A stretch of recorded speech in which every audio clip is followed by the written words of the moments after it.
Okay, I'm going to show you a little bit about my e-bike that I just picked up. It's called a Nakto Spark, Nakto. You'll see it on Amazon, and there's not a lot of YouTube videos out there about this bike, so I thought I'd put one out there. It is an e-bike. Bought it from Amazon, had it shipped to a local bike shop to put together. Amazon service. You'll see when you look on Amazon, you'll see this bike, but you'll notice it has their brand name on it. But when you receive it, as you'll notice, there's no branding, actually no kind of color. It is a flat black. So if you're looking for a fancy paint job, you're not going to find it with this bike. However, I have to say this is my first e-bike, but I really kind of like this thing. It has a 10 amp hour battery, which is better than some. Some people said you don't want to get one like that's a 6 or 8. It has a key. Turn it on there. Up here on the handlebars, there's a little battery level indicator. It lights up. So that's kind of neat. It's also how you know the power's on. It has a mode selector switch right here. You just push this red button. One push activates the throttle mode where you don't have to pedal at all. You just turn this area inward and the bike takes off. It's got a pretty torquey little motor to it, so it takes off pretty quick.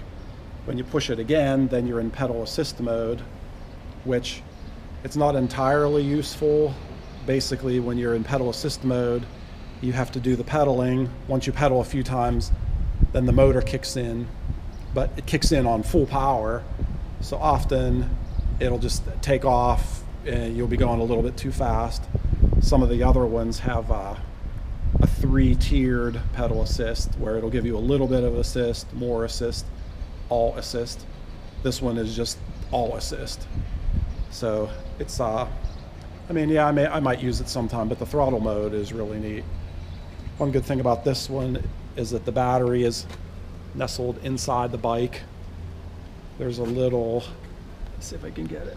There's a little lever under here. You pull that up, and then you can lift the seat up, and then the battery lifts right out of here. So you could take it in the house and charge it, or you can also keep it in the bike and charge it. There's a charging port. That's not it. That's for the handle. But there is. I haven't charged it yet in the bike. So, but has a really nice bike rack welded to the frame. So that's kind of cool. The bad part, of course, is that if you want to change the bike rack, it's going to be pretty tough. The key, to get the key out, you turn it and pull it out. Also, to get the battery out, you push it in and turn it all the way to the right. That unlocks the battery. So the battery's in there. If you don't want to take it out, you can keep your bike locked to the rack. It has a horn here, green button, has a light. Mine came with a manual bell. The cables are pretty well protected here with this cable wrap. The front brake, here's the front brake, which always messes me up because this front brake is on the right. It's a regular center pull style, like we know it. The back, it actually has a disc brake in the back. Not sure if that's a disc, but it's pretty cool, so it should be protected. The motor's in the hub in the back. There's the kickstand. It's got a rear reflector. It's not a light. It's just starting to rain really hard. The seat's pretty big and pretty comfortable. Seat levers here. It has this little, it just started to rain, of course. The pedals fold up like that. Whoa. And there's a folding mechanism right here in the middle. And on the handlebar, you push this up, and this flips down, so the handlebars go down. It's pretty heavy. I'd say maybe easily 60 pounds. So if you have to carry it, taking the battery out is a way to save about 10 pounds. And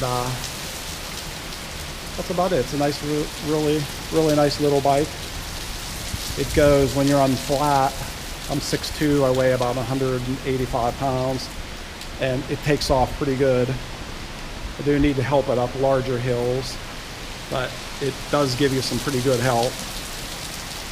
So, yeah, I was like pretty surprised with its performance, especially for the price. So maybe I'll do another video where I'm actually riding it. Okay, thanks a lot. Let me know if you have any questions in the comments. I'll try to answer some.